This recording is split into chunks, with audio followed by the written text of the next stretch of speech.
최근 한국을 방문한 우크라이나 국방부 소속 페트로야첸코 소령이 뻔뻔하면서도 충격적인 발언을 해 큰 논란을 불러일으키고 있습니다. 그는 고도 50km 이하에서 미사일을 요격할 수 있는 장거리 대탄도 미사일 시스템을 한국에 긴급히 요청하며 국내 네티즌들의 거센 분노를 일으키고 있는데요. 네티즌들이 이렇게 격렬한 반응을 보이는 데는 그만한 이유가 있다고 합니다. 이 와중에 어느 미국 기자가 긴급하게 입수된 정보에 의해 놀라운 소식을 전해왔는데 많은 국내외 네티즌들이 우크라이나의 실체를 알고 충격적인 반응을 보이고 있습니다. 미국 기자들이 주로 사용하는 대형 커뮤니티에서 화제가 되고 있는 해당 글을 긴급 번역해 알려드립니다. 저는 미국 CNN의 해외 특파원 메간입니다. 최근에는 러시아 우크라이나 전쟁을 취재하기 위해 우크라이나에 파견되어 현장 소식을 생생하게 전하고 있었죠. 그런데 얼마 전 정말 놀라운 소식을 접했습니다. 바로 북한이 러시아를 도우려고 대규모의 병력을 파병했다는 소식이었죠. 처음에 저는 대체 이게 무슨 소리인가 싶었어요. 루머나 가짜뉴스 아닌가 싶었죠. 타국이 공식적으로 군대를 파병한다는 것은 전쟁의 확전을 의미하고 나아가 제3차 세계대전까지도 불러올 수 있는 중대한 사안이기 때문이었죠. 그러나 여러 신뢰할 수 있는 출처에서 이 소식이 사실이라는 보도를 하면서 그 충격은 더욱 커졌습니다. 북한 파병 소식이 전해지자 각국의 언론 매체와 군사 전문가들은 이를 분석하기 위해 굉장히 분주해졌죠. 사실 북한은 매우 폐쇄적인 국가로 관련 정보나 군사력 따위가 매우 제한적인 국가인데 이번에는 한국의 국정원에서 밝혀낸 증거들이 큰 역할을 한 것으로 보여졌습니다. 일단 우크라이나 현지에서는 아주 난리가 났습니다. 당연히 그럴 만도 하겠죠. 치열하게 격전이 벌어지고 있는 와중에 갑자기 웬 북한 병력 수천 명, 수만 명이 밀려 들어온다고 하면 이미 극한의 상황에 처한 군인들과 시민들에게는 엄청난 충격이 아닐 수 없었습니다. 게다가 앞서 말씀드렸듯 북한군의 전력에 관한 정보는 매우 제한적이고 알려진 바가 거의 없어 이들이 얼마나 강력할지, 얼마나 투지가 넘칠지 전혀 예측할 수가 없었기 때문에 그 두려움은 더 클 수밖에 없었을 겁니다. 또한 군 지휘부와 정부에서도 긴급 회의를 소집하여 이 문제에 대한 논의에 나섰죠. 젤렌스키 대통령은 북한의 개입은 단순한 지역적 위협을 넘어서 국제적으로 심각한 사안이 될 것이라고 경고하며 두 번째 국가가 전쟁에 참전하는 것은 매우 긴급한 문제라고 강조했습니다. 젤렌스키 대통령은 이란이 드론과 미사일을 러시아에 제공한 적은 있지만 공식적으로 인력은 보낸 적이 없었다는 점을 언급하며 북한의 이번 파병을 세계대전을 향한 첫 단계로 묘사했죠. 그만큼 그는 이번 사안을 심각하게 보고 있었습니다. 우크라이나 현지에서 젤렌스키 대통령의 강력한 메시지를 직접 들으니 저는 더욱 긴장감이 고조되었습니다. 그리고 미국 또한 마찬가지로 강한 메시지를 보냈어요. 미국은 북한 개입 증거가 나오자마자 바로 긴급 브리핑을 열고 북한에 대해 강력한 경고를 날렸죠. 우크라이나 전선에 북한군이 등장할 경우 그들이 정당한 공격 대상이 될 것이라는 점을 미국은 명확히 했습니다. 다시 말해 북한군이 우크라이나와의 전투에 참여하게 된다면 그들은 미국의 정당한 타격 목표가 될 것이라고 밝힌 것이죠. 미국은 이번에 엄청난 충격을 받은 모습이었는데 미국이 충격받은 이유는 다른 게 아니라 전 세계가 미국의 눈치를 살피는 상황에서 북한은 그런 시선은 전혀 아랑곳하지 않고 대놓고 제3국에서 참전을 했다는 점에서 충격을 받은 것 같았어요. 그리고 이어진 러시아 푸틴 대통령의 태도도 미국의 자존심을 짓밟아 놓았습니다.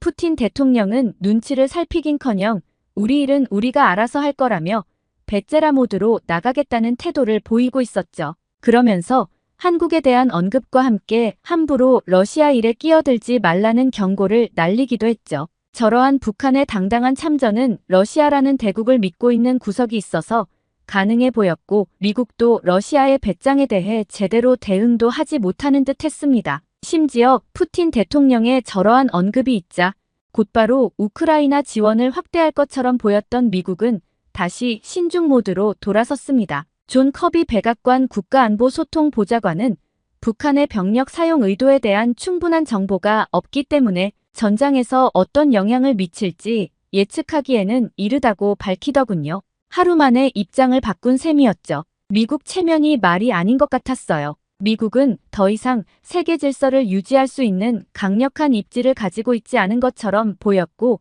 동맹국들에게도 이제는 모든 것을 책임져 줄 수 없다는 생각이 들었습니다. 그러던 와중에 기자 친구 리나에게 연락이 왔어요. 리나에 대해 잠깐 소개하자면 리나는 한국의 주요 뉴스 매체에서 전쟁 상황을 취재하기 위해 우크라이나에 파견된 기자로 그녀와의 첫 만남은 카페에서였어요.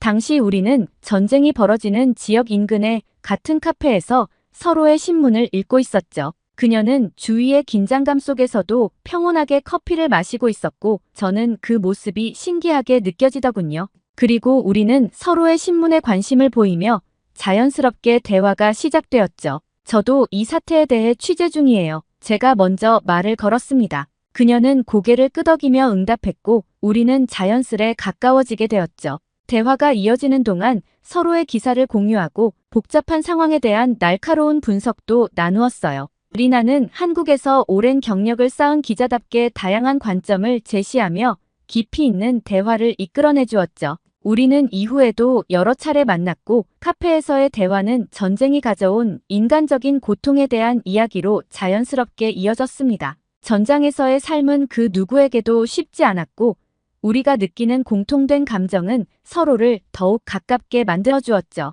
이후 우리는 그곳에서 누구보다 서로를 위로하며 지지하는 깊은 관계가 되었어요. 그리고 우리는 서로의 국가의 속사정에 대해서도 깊은 이야기를 나눌 수 있었어요. 예를 들어 한국과 일본과의 역사적 사실 같은 문제도 리나와의 대화를 통해 보다 깊게 알 수 있게 되었죠. 리나는 한국에서 일본에 대한 감정은 매우 복잡하다고 얘기해 주었어요. 그리고 리나 또한 그러한 일본과의 역사적 문제에 대해 아직 깊은 상처를 느끼고 있는 듯해 보였죠. 아직 마음속에 풀리지 않은 무언가가 있는 것 같아 보였어요. 또 최근에는 여성 인권 문제를 논의하는 유엔 회의에서 일본 대표가 위안부 문제를 근거 없는 주장이라며 역사적 사실을 부인하는 일이 또 있었다고 하더군요. 그런데 리나는 한국에 대해서도 실망을 표했어요. 그 자리에서 역사적 사실을 부인하는 일본 대표에게 반박한 것은 북한 대표였고 한국 대표는 침묵만 지켰다고 하더라고요.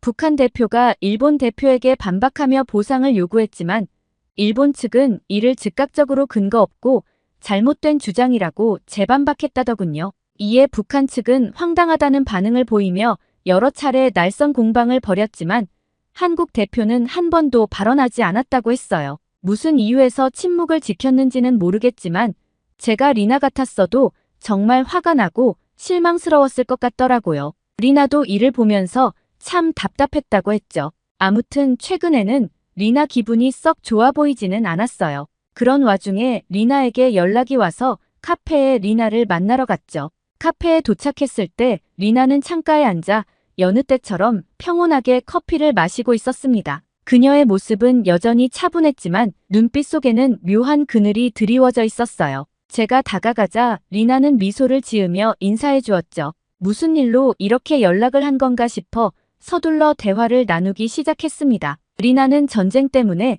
우크라이나에 파견 와 있는 동안 한국에서 일어난 일들에 대해 놓친 부분이 많다고 했어요. 최근 친구로부터 들은 충격적인 사실에 대해 털어놓기 시작했죠. 우선 리나는 콜슨스키 우크라이나 주일 대사가 최근 야스쿠니 신사에 참배했다는 사실을 알게 되었다며 어이없다는 표정으로 이야기를 꺼내기 시작했습니다. 리나는 현재 러시아에게 침략당하고 있는 나라가 제국주의의 상징이자 태평양 전쟁 당시 침략을 일삼던 전범국의 전범들을 모아놓은 신사에 참배하는 사진을 올리면서 조국을 위해 목숨을 잃은 분들을 추모했다라고 적어놓은 것은 도저히 이해할 수 없다고 분노를 표하더군요. 실제로 한국 내에서도 우크라이나 대사의 이러한 행동 때문에 큰 논란이 일었고 어처구니가 없다는 반응이 나왔다고 했죠. 더욱이 콜슨스키 우크라이나 주일 대사는 2년 전에도 일본의 혐한 게시물에 대해 리트윗하거나 독도와 동해 명칭을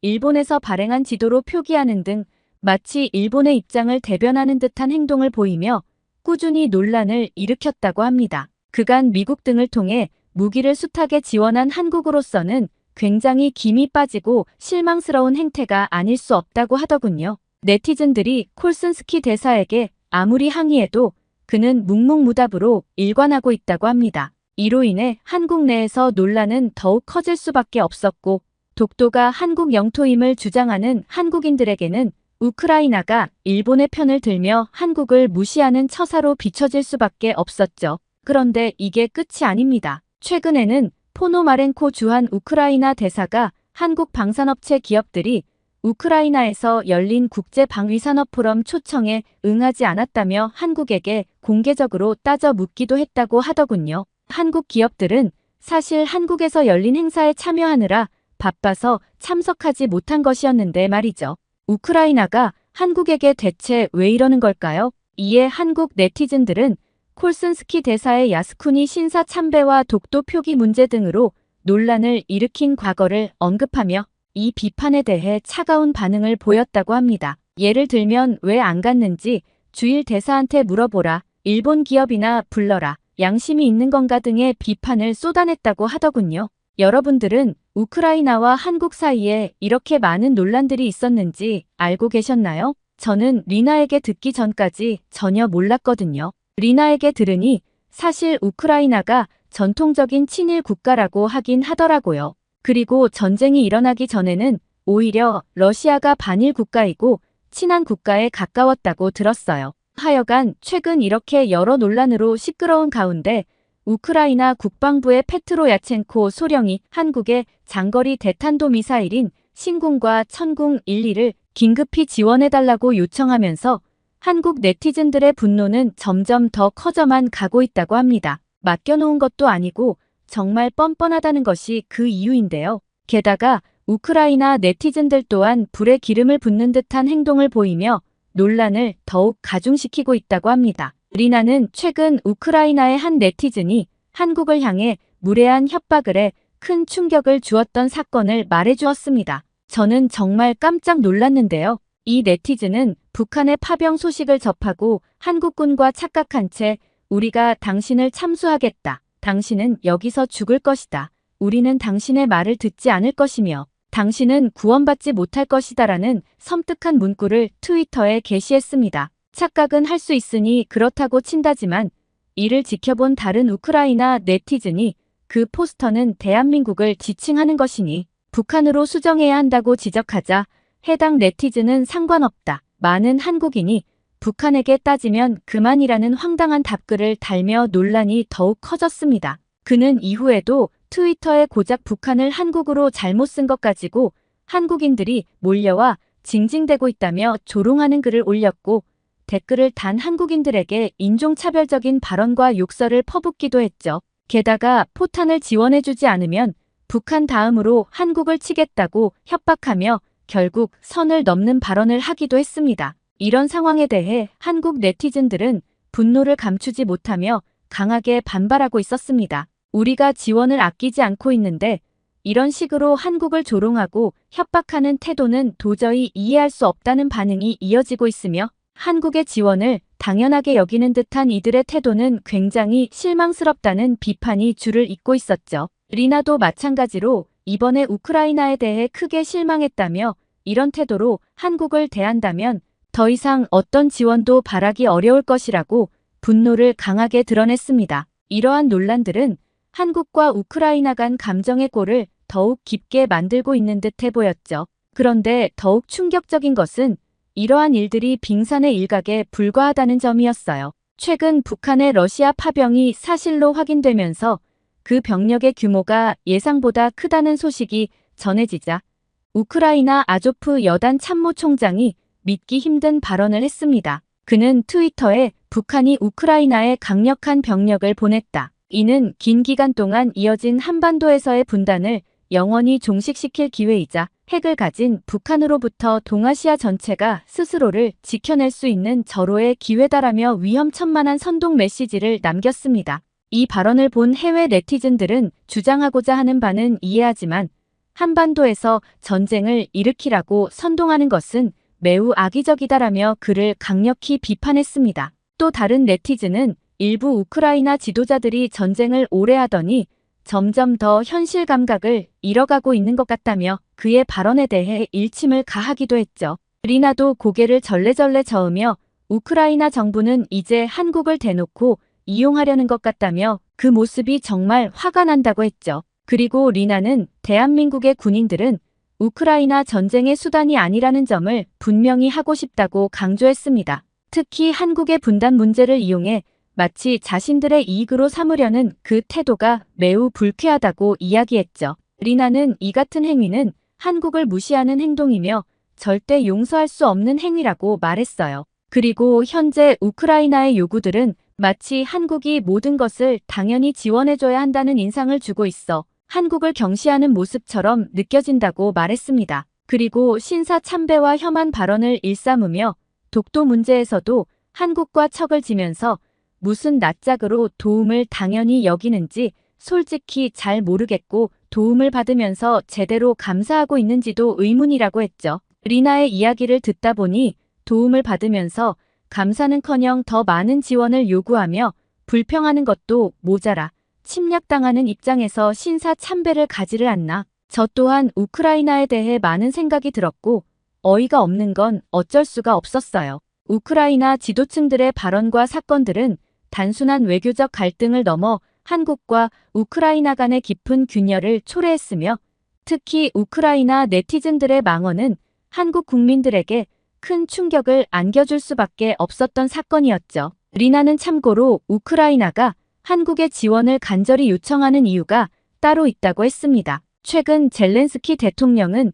미국의 최신형 패트리엇 미사일 지원을 요청했으나 미국은 현재 미사일 생산에 차질을 겪고 있는 상황이라 지원이 힘듭니다. 이건 제가 미국인이라 더 잘 알지만 정말 그렇거든요. 전 세계적으로 대탄도 미사일을 자체적으로 개발하고 생산할 수 있는 나라는 미국, 한국, 이스라엘, 중국, 러시아 정도에 불과한데 이스라엘도 미국과 공동 개발한 에로3 미사일이 있긴 하지만 그들 역시 전쟁 중이기 때문에 타국에 수출할 여유가 없는 상황이죠. 하지만 중국과 러시아는 우크라이나와 협력할 가능성이 없으므로 우크라이나가 마지막으로 지원을 기대할 수 있는 나라는 사실상 한국뿐인 셈입니다. 즉 현 상황에서 전 세계에서 신궁과 천궁 같은 미사일 체계를 신속하게 공급할 수 있는 나라는 오직 한국뿐인 거죠. 그러나 한국 정부는 이러한 우크라이나의 요청에 대하여 답을 내리지 않았습니다. 이미 한국은 여러 형태의 지원과 원조를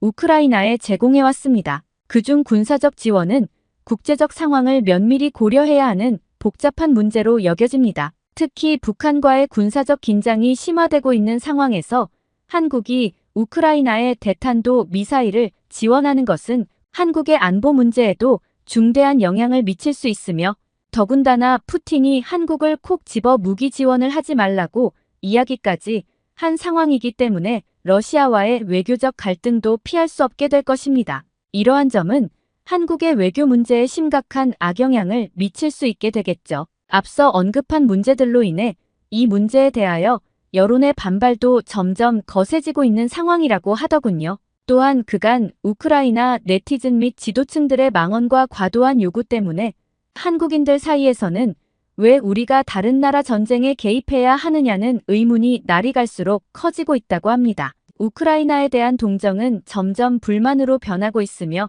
이러한 여론은 한국 정부의 결정에도 영향을 미칠 수밖에 없겠죠. 무엇보다 우크라이나가 한국의 지원을 진정으로 바라본다면 먼저 그간의 언행을 되돌아보고 새로운 출발을 위한 진정성 있는 자세를 보여야 할 것입니다. 또한 한국 국민들에게 신뢰를 줄 수 있는 성숙한 태도와 그간 한국의 지원에 대한 진심 어린 감사의 표현이 먼저 선행되는 것이 필요할 것입니다. 그리고 리나는 이번 기회를 통해 우크라이나의 실체를 깊이 이해하게 되었고 그동안 느꼈던 동정심이 우크라이나의 과도한 요구와 무책임한 태도 속에서 점차 사라져감을 실감하게 되었다고 했죠. 특히 신사참배를 간다거나 한국에 대한 부정적인 언행과 비판이 쏟아지는 상황에서 대체 한국이 우크라이나에 대해 그간 무얼 했나 싶은 회의감이 굉장히 크게 들었다고 하더라고요. 그래도 이번 일이 리나 자신에게는 나름대로 의미가 있었고 도움이 되기도 했다고는 해요.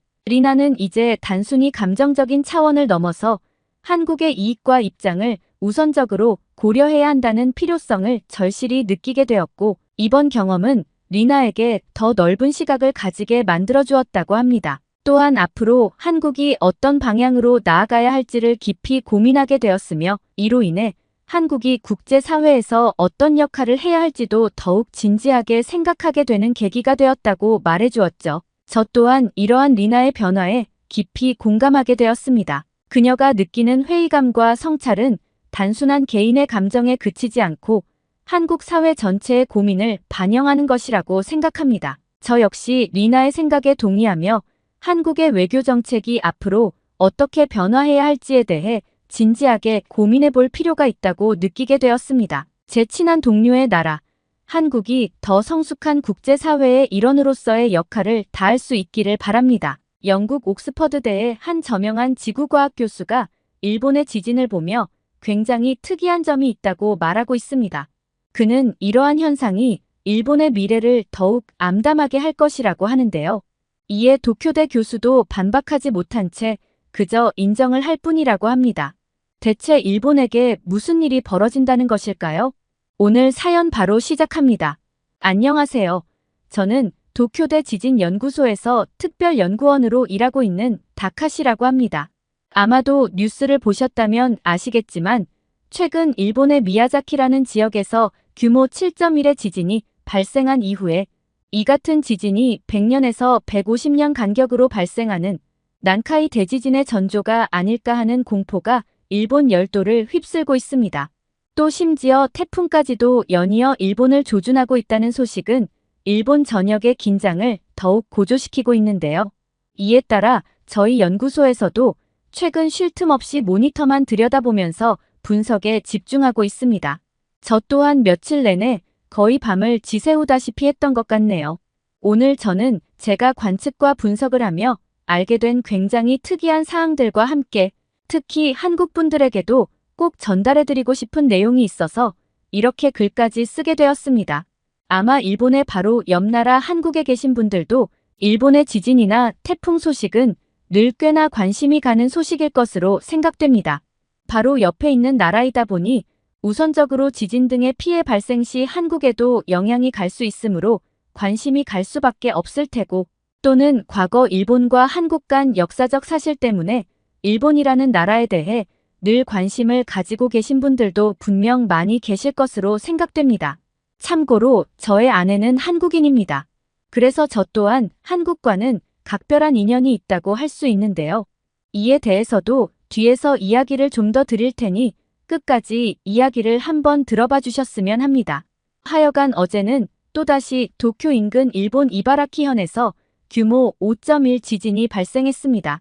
참고로 규모 5는 대부분의 사람이 진동을 느끼고 잠이 깰 정도의 규모이며 선반에 있는 식기나 책장의 책이 떨어지면서 사람들이 공포를 느끼는 수준인데요. 이번 지진은 도쿄 중심부에서까지도 진동이 느껴질 정도의 위력이었죠. 워낙 규모 7 이상의 대형 지진 소식이 자주 들려오다 보니 규모 5가 아무것도 아니라고 생각하시는 분들도 계신데 사실 일본이 아니라 한국이었다면 규모 5는 굉장히 이례적일 정도로 큰 지진이라고 볼 수 있을 정도의 수준이거든요. 이렇듯 일본의 연일 규모 5 이상의 지진이 발생하면서 100년 주기로 찾아온다는 난카이 해곡 대지진 공포가 계속해서 확산되고 있으며 이는 저희들과 같은 전문가들에게도 큰 긴장감을 주고 있는 상황인데요. 그런데 이뿐만이 아닙니다. 지난 9일엔 일본 도쿄 서쪽 수도권 지역인 가나가와현에서 규모 5.3의 지진이 발생했고 10일에는 일본 홋카이도 해역에서 규모 6.8의 지진이 발생하기도 했죠. 그리고 최근 일본뿐만 아니라 인근 국가에서도 연달아 지진이 계속해서 발생하고 있어요.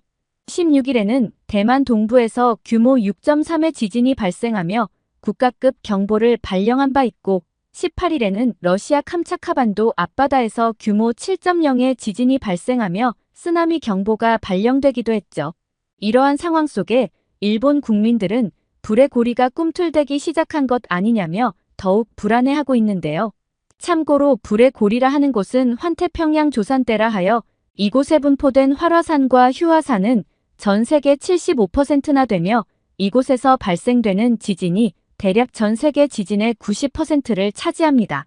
최근 이러한 불의 고리에서 이전에 비해 훨씬 더 잦은 빈도로 지진이 잇따르고 있어 이러한 심상치 않은 상황들이 사람들에게 더욱 더 공포감을 심어주고 있는 상황인데요.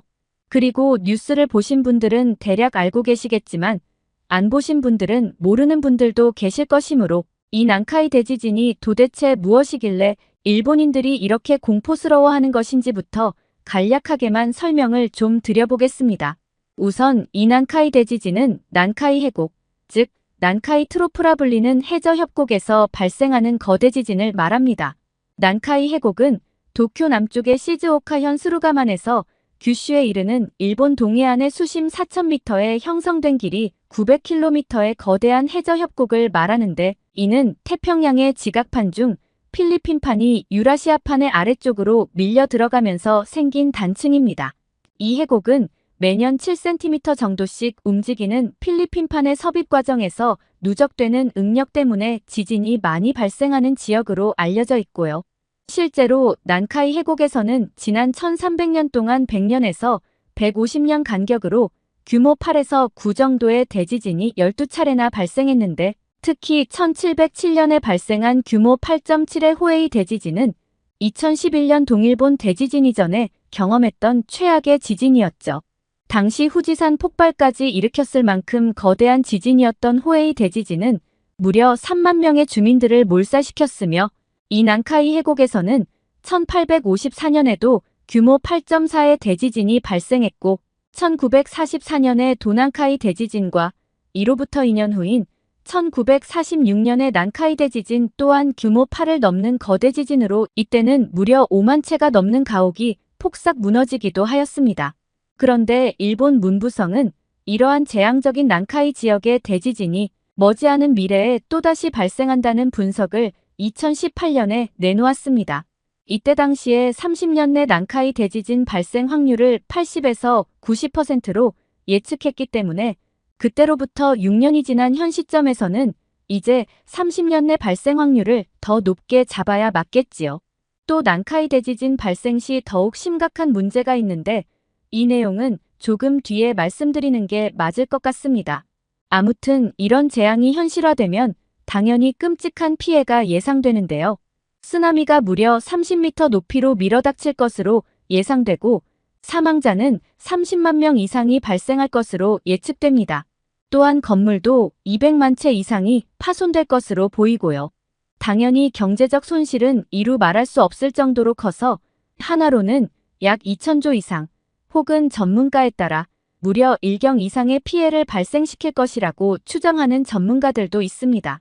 또한 심지어 난카이 대지진 발생 시 400km 이상 떨어진 제주도를 비롯한 한국의 남해안까지도 지진의 피해가 발생할 수 있는 것으로 보여지고요. 참고로 2011년에 발생한 동일본 대지진은 난카이 트로프와 직접적인 연결은 없지만 이 지진으로 인한 지각판의 응력 재분배가 난카이 트로프 지역의 지진 위험을 증가시켰을 가능성도 충분히 있는데 동일본 대지진과 같은 대규모 지진은 주변 지역의 지진 위험도를 재조정하며 이는 난카이 지진 예측에도 중요한 요소로 고려될 수밖에 없습니다. 저희 팀에서도 동일본 대지진 이후 항시 난카이 지역을 예의주시하며 데이터를 분석하는데 사실 난카이 대지진에 대해 생각하고 분석할 때마다 저도 마음 한편에 존재하는 두려움을 지울 수가 없습니다. 결코 발생되어서는 안 될 파멸적인 지진이지만 그렇다고 해서 피할 수도 없는 단지 시간 문제일 뿐인 재앙이기 때문에 이러한 상황은 저를 포함한 일본인들을 더욱 두렵게 하고 무력하게 만들기도 하는 그러한 상황이죠. 아무튼 일본 문부성에서 이러한 30년 내 90%에 가까운 예측을 내놓은 것은 필리핀판의 섭입이 여전히 계속되고 있기 때문인데요. 하지만 현대의 지진 관측 기술로는 지각판의 움직임을 실시간으로 관측해서 앞으로 발생할 지진의 시기나 장소, 규모를 특정할 수는 없습니다. 끔찍한 재앙이 다가오고 있는데도 지진에 대해서는 속수무책일 수밖에 없는 것이 일본이 처한 안타까운 현실인 거죠. 이를 생각할 때마다 늘 무력감에 빠지면서 일본의 미래가 걱정될 뿐이었습니다. 아무튼 이러한 현실 속에서 일본 기상청은 2019년부터 난카이 해곡을 대상으로 경계와 주의로 구분된 난카이 해곡 대지진 임시정보라는 도전적인 예보제도를 도입했는데 앞서 말씀드렸다시피 현대의 지진 관측 기술로는 앞으로 발생할 지진의 시기나 장소, 규모를 특정하는 게 불가능하기 때문에 이러한 예보의 정확도 또한 낮을 수밖에 없는데 자칫 어설픈 지진 예보로 감당하기 어려운 혼란이 발생할 수 있다는 우려에도 불구하고 정부 차원에서 공식적으로 지진 예보를 시행하기로 결정한 것인데요. 그런데 이러한 예보의 정확도를 개선하기 위한 뾰족한 방법이 있는 것도 아닙니다. 단지 이번과 같이 난카이 해곡에서 대지진 이전에 발생하는 더 작은 지진들을 주목하는 것이 고작인 거죠. 이렇다 보니 일본과 같이 지진이 많이 발생하는 나라의 국민들은 늘 불안에 떨 수밖에 없는 것인데요. 이번에도 난카이 해곡의 남단에 해당하는 미야자키현에서 발생한 규모 7.1의 지진이 발생한 뒤 2시간 30분 만에 난카이 해곡 대지진 임시정보가 발령되었는데 이러한 전진을 통해 경보를 발령하는 방법 말고는 다른 뾰족한 수는 없어요. 이렇다 보니 사실 대지진의 예측률은 당연히 낮을 수밖에 없는 것이고 그마저도 이번 주의보는 일주일 만인 8월 15일 오후 5시에 해제되기도 했는데요. 사실 이번 난카이 대지진 주의보는 일본 정부가 공식적으로 발표한 일본 역사상 최초의 지진 예보이기도 했습니다. 비록 불확실하고 어설프기는 하더라도 예보를 통해 만약의 지진에 의한 피해를 최대한 막아보겠다는 일본 정부의 강력한 의지를 실행에 옮겼던 것이죠. 아무튼 이번에 일주일 만에 주의보가 해제되면서 일본 기상청이 2019년에 야심차게 시작한 지진 예보제도에 따라 처음 발령한 주의보가 빗나가버린 것으로 볼 수도 있는데요. 그러나 끔찍한 재앙보다는 잘못된 예보가 차라리 다행이라는 것이 일본 사회의 현재 분위기입니다. 당연한 거겠죠. 누가 예보가 맞아서 실제로 지진이 오길 바라겠어요? 차라리 예보가 틀리더라도 지진이 안 오는 게 당연히 나은 거니까요. 예보 얘기를 하다 보니 과거 동일본 대지진 때 한 사건이 떠오르네요. 그때 그 사건을 보고 아내와 함께 참 많이 울기도 했는데요. 당시 미야기현에서는 지진 이후 약 6m 정도의 쓰나미가 올 것이라고 마을에 경보를 보냈습니다. 그런데 당시 주민들은 그곳에 설치된 세계 최대 규모의 10m짜리 방파제만을 믿고 6m 정도의 쓰나미라면 괜찮을 것이라고 생각을 했어요.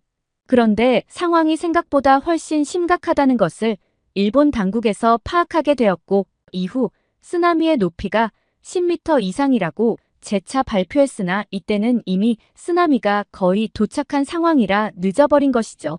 그런데 이때 마을에 긴급 안내방송을 했던 사람이 있었어요. 안내방송의 주인공은 바로 방재청사의 직원이었던 엔도 미키 씨였는데요. 당시 그녀의 나이는 24살로 결혼한 지 겨우 8개월 된 신혼이었죠. 그녀는 상황이 심각하다는 걸 파악하자마자 안내방송을 들은 지역 주민들이 단 한 명이라도 더 대피할 수 있도록 자신이 빠르게 피신하는 대신 목숨을 걸고 방송을 했던 것인데요. 10m 높이의 방파제도 가뿐히 뛰어넘은 쓰나미는 단숨에 마을을 휩쓸기 시작했고 쓰나미는 해안에서 500m 떨어진 방재청사 건물을 향해서도 무서운 속도로 밀려왔습니다. 당시 높이 12m의 방재청사 옥상으로 엔도 미키 씨를 포함해 많은 사람들이 대피를 했죠. 하지만 안타깝게 흔적도 없이 잠기고 말았습니다. 엔도 미키 씨가 끝까지 안내방송을 했던 방재청사 건물과 그곳에 있던 모든 사람들이 결국 무사하지 못했어요. 그러나 10년이 훌쩍 지난 지금까지도 자신의 피신을 포기하고 하였던 엔도 미키 씨의 대피 방송은 많은 생명을 살린 천사의 목소리로 수많은 사람들에게 여전히 기억되고 있죠. 10m以上の津波が押し寄せています。高台へ避難してください。ただいま宮城県内に10メートル以上の津波が押し寄せています。 당시에 아내와 함께 저도 정말 많이 울었던 기억이 나요. 또한 인구 7만의 게센루마시의 하시카미 중학교의 사례도 저를 많이 슬프게 했던 사례였는데요.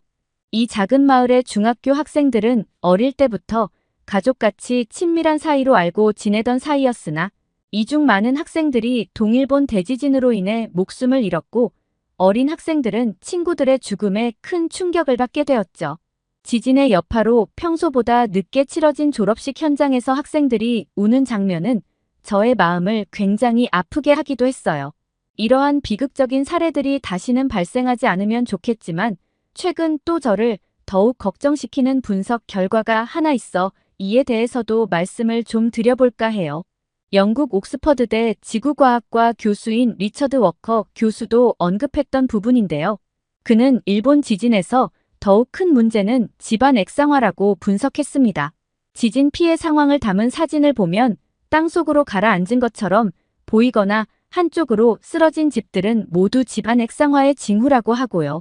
이 액상화라는 건 생각보다 심각한 문제인데 간단히 말하자면 지진하면 보통 좌우로 흔드는 힘만 생각하기가 쉽잖아요. 그래서 내진 설계 등은 그런 힘에 버티는 구조를 만드는데 집중되어 있기도 합니다. 하지만 일본에서도 예전에는 전혀 고려를 하지 못했던 부분인데 최근에 일본 지진에서 나타나는 큰 피해를 주는 현상이 이 액상화 현상이라는 것입니다. 액상화는 말 그대로 단단한 땅이 물처럼 변해버린다는 것인데요. 이게 무슨 말도 안 되는 소리냐고 생각하실지도 모르겠지만 사실 우리에게도 액상화 현상과 비슷한 현상을 접할 기회들이 있습니다. 그걸 액상화와 연결하지 못할 뿐인 거죠. 바닷가 모래밭에서 놀아본 경험들이 있을 텐데요. 파도가 물러나면 뛰어 들어갔다가 파도가 밀려오면 다시 뛰어나오고 하는 경험 말이죠. 그때 발밑에 모래가 물이 빠지면 딱딱해지고 물이 들어오면 다시 물렁해지고 하는 것을 경험한 적이 있을 거예요. 그런 현상이 바로 지진으로 인한 액상화 현상과 같은 원리가 적용이 됩니다. 지진으로 인해 땅속의 물이 흔들리면서 지하 수위가 변하고 평소 수분이 적었던 흙에 물이 많이 들어가고 그게 흔들리면 죽처럼 변해버리는 것이 액상화 현상이라는 건데요. 집을 받치고 있던 흙이 죽이 되었으니 무거운 집이 더 쉽게 가라앉을 수밖엔 없는 것이죠. 자칫하면 그간 일본에서 지진을 대비해서 내진 설계했던 것들이 무용지물이 될 수도 있는 상황이라 앞으로 지진이 발생할 시 더욱 큰 피해로 이어질 수가 있다는 겁니다. 이는 정말 심각한 상황이 아닐 수가 없는데요. 액상화 현상으로 집안 자체가 무너질 수 있어 내진 설계를 잘 적용해서 지은 건물도 결코 안전할 수가 없기 때문입니다. 실제로 1995년 일본 고베 대지진, 2011년 동일본 대지진이 일어났을 때도 집안 액상화 현상으로 인해 피해가 더욱 컸으며 2011년 대지진 당시에는 무려 9,680여 곳에서 액상화 현상의 흔적을 발견할 수 있었습니다. 갈수록 지진 및 태풍 강도와 빈도 모두 비약적으로 증가하는 와중에 이러한 상황이 의미하는 것은 하나였습니다. 이대로면 일본 열도 전체의 지반이 내려앉아 버릴 수 있고 지하에 응축된 폭발력을 이겨내지 못하여 난카이 대지진이 만일 벌어지기만 한다면 일본이라는 나라 자체가 아예 끝장이 날 수 있는 직접적인 원인이 될지도 모르겠다는 생각이 듭니다. 이렇게 일본은 정말 참혹한 상태에 빠져 있다고 할 수 있는데요. 이렇게 된다면 일본인들은 정말 한국에 손을 내미는 수밖에는 없을 것 같다는 생각도 듭니다. 달리 방법이 없는 게 일본이거든요. 물론 한국 분들 중에서는 이를 달갑게 생각하지 않으실 분들이 많다는 것을 저도 잘 알고 있습니다. 아내가 한국인이라 저도 관심을 가지고 많이 찾아보았기에 한국과 일본 사이의 역사적 사실에 근거하여 수많은 한국 여러분들이 분노하실 만한 일들이 많이 있다는 것을 저는 명확히 알고 있습니다. 그렇기에 그저 일본이라면 가슴속 깊이 자리 잡았던 악감정이 표출되기 마련이라고 생각합니다. 그리고 저는 한국 여러분들의 악감정에 대해서 완벽히는 아니더라도 충분히 그러실 수 있다고 생각합니다. 일본 정부에서 과거의 역사적 사실에 대해 인정하지 않고 사과하지 않는 태도는 한국 여러분들이 일본에 대해 분노하실 수밖에 없는 이유라고 생각합니다. 물론 제가 일본의 잘못에 대해 한국 여러분들께 용서를 해달라고 강요를 할 수는 없을 것입니다. 저는 그저 일본이 과거의 잘못을 진심으로 반성하고 미래에는 양국이 더 나은 관계로 나아가기를 바라는 마음인데요. 그러기 위해서는 무엇보다도 조속한 일본 정부의 반성이 앞서야만 한다고 늘 생각하고 있습니다. 아무튼 오늘은 정말 착잡한 마음으로 일본의 여러 상황들에 대하여서도 말씀드려보게 되었는데요. 하지만 이러한 암울한 상황 속에서도 저는 앞으로도 연구와 분석에 힘쓸 것이며 제가 할 수 있는 한에서 제 역할을 다하며 최선을 다해볼 생각이에요. 그리고 제가 이런 말씀을 드리기에 염치도 없고 내키지 않으시겠지만 그래도 올바른 생각을 가진 죄 없는 일본 국민들도 많으니 부디 일본이 앞으로의 위기를 잘 극복해낼 수 있기를 넓은 마음으로 기원해 주신다면 정말 감사드리겠습니다. 오늘 사연은 여기까지입니다. 사연 재밌게 들으셨다면 구독과 알림 설정 부탁드립니다. 여러분들의 버튼 한 번이 큰 힘이 됩니다. 끝까지 시청해 주셔서 감사합니다.